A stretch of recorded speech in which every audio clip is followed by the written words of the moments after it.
दो मोटी औरतें इकट्ठे सफ़र कर रही थी। एक बोली, मेरा रोज़ अपने हमन के साथ लड़ाई होती है जिसकी वजह से मेरा वज़न 15 किलो कम हो गया है। दूसरी औरत, फिर तुम अपने हमन से तलाक क्यों नहीं लेती?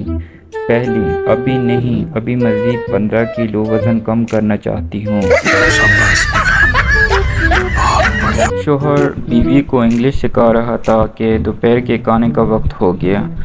बीवी खाना लाई और कहा, लो जी डिनर कर लो। शोहर, अरे जाहिल औरत, दोपहर के खाने को लंच कहते हैं। बीवी, जाहिल होंगे तुम, ये रात का बचा हुआ खाना है।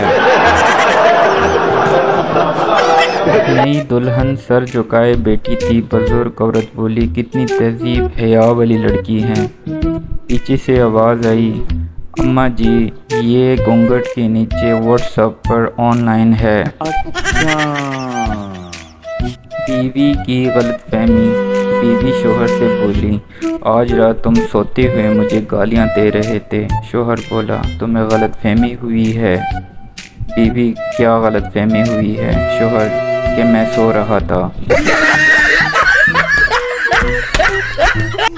आजकल 12-14 साल के बच्चे प्यार में धोखा खा रहे हैं, और एक हम थे जो इस उम्र में किचन से चीनी चुरा के खाते थे।